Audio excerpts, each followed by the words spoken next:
नमस्कार दोस्तों, राधे राधे, जय श्री कृष्णा। आप सभी का स्वागत है हमारे यूट्यूब चैनल पर। तो दोस्तों, हम श्रवण कर रहे हैं कार्तिक मास महात्म्य की कथा का। आज हम आपको सुनाने जा रहे हैं कार्तिक मास महात्म्य कथा का अध्याय 2। तो चलिए इस कथा को प्रारंभ करते हैं। एक बार प्रेम से बोलिए बाके बिहारी लाल की जय, बोलो राधा रानी की जय। भगवान श्री कृष्ण आगे बोले कि हे प्रिय, जब गुणवंती को राक्षस द्वारा अपने पति एवं पिता के मारे जाने का समाचार मिला तो वह विलाप करने लगी। हे नाथ, हे पिता, मुझको त्याग कर तुम कहाँ चले गए? मैं अकेली स्त्री तुम्हारे बिना अब क्या करूं?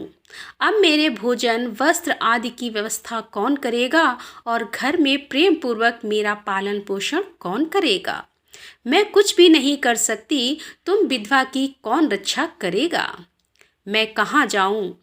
मुझ विधवा की कौन रक्षा करेगा? मैं कहाँ जाऊं? मेरे पास तो अब कोई ठिकाना भी नहीं रहा। इस प्रकार विलाप करते हुए गुणवंती चक्कर खाकर धरती पर गिर पड़ी और बेहोश हो गई। बहुत देर के बाद जब उसे होश आया, वह पहले की ही भांति करुण विलाप करते हुए शोक सागर में डूब गई। कुछ समय के पश्चात जब वह संभली तो उसे ध्यान आया कि पिता और पति की मृत्यु के बाद मुझे उनकी क्रिया करनी चाहिए, जिससे उनकी गति हो सके। इसलिए उसने अपने घर का सारा सामान बेच दिया और उससे प्राप्त धन से उसने अपने पिता एवं पति का श्राद्ध आदि कर्म किया।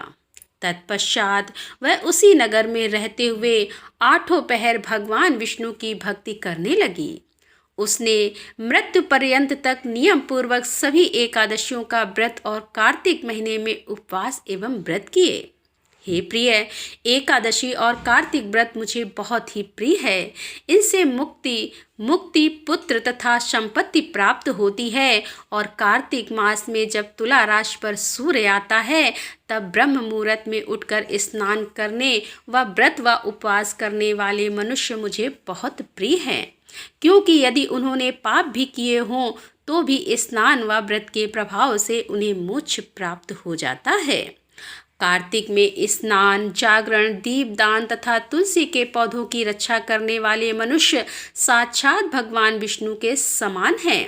कार्तिक मास में मंदिर में झाड़ू लगाने वाले, स्वास्तिक बनाने वाले तथा भगवान विष्णु की पूजा करने वाले मनुष्य जन्म मरण के चक्कर से छुटकारा पा जाते हैं। यह सुनकर गुणवंती भी प्रतिवर्ष श्रद्धापूर्वक कार्तिक का व्रत और भगवान विष्णु की पूजा करने लगी। हे प्रिय, एक बार उसे ज्वर हो गया और वह बहुत कमजोर भी हो गई। फिर भी वह किसी प्रकार गंगा स्नान के लिए चली गई। गंगा तक तो वह पहुंच गई, परंतु शीत के कारण वह बुरी तरह से कांप रही थी। इस कारण वह शिथिल हो गई। तब मेरे भगवान विष्णु दूत उसे मेरे धाम में ले आए। तत्पश्चात ब्रह्मा आदि देवताओं की प्रार्थना पर जब मैंने कृष्ण का अवतार लिया तो मेरे गण भी मेरे साथ इस पृथ्वी पर आए, जो इस समय यादव हैं। तुम्हारे पिता पूर्व जन्म में देव शर्मा थे तो इस समय सत्राजित हैं। पूर्व जन्म में चंद्र शर्मा जो तुम्हारा पति था वह डाकू है। और हे देवी, तू ही वह गुणवंती है। कार्तिक व्रत के प्रभाव के कारण ही तू मेरी अर्धांगिनी हुई है। पूर्व जन्म में तुमने मेरे मंदिर के द्वार पर तुलसी का पौधा लगाया था। इस समय वह तेरे महलों के आंगन में कल्प वृक्ष के रूप में विद्यमान है। उस जन्म में जो तुमने दीप दान किया था उसी कारण तुम्हारी देह इतनी सुंदर है और तुम्हारे घर में साक्षात लक्ष्मी का वास है। चूँकि तुमने पूर्व जन्म में अपने सभी व्रतों का फल पति स्वरूप विष्णु को समर्पित किया था, उसी के प्रभाव से इस जन्म में तुम मेरी प्रिय पत्नी हुई हो। पूर्व जन्म में तुमने नियम पूर्वक जो कार्तिक मास का व्रत किया था उसी के कारण मेरा और तुम्हारा कभी वियोग नहीं होगा। इस प्रकार कार्तिक मास में व्रत आदि करने वाले मनुष्य मुझे तुम्हारे समान प्रिय हैं। दूसरे जप तप यज्ञ दान आदि करने से प्राप्त फल कार्तिक मास में किए गए व्रत के फल से बहुत थोड़ा होता है, अर्थात कार्तिक मास के व्रतों का 16वां भाग भी नहीं होता है। इस प्रकार सत्यभामा भगवान श्री कृष्ण के मुख से अपने पूर्व जन्म के पुण्य का प्रभाव सुनकर बहुत प्रसन्न हुई। तो दोस्तों, यहाँ पर कार्तिक मास महात्म्य का दूसरा अध्याय को विराम देते हुए इसके आगे की कथा लेकर हम आपके सामने फिर उपस्थित होंगे। तब तक के लिए राधे राधे, जय श्री कृष्णा।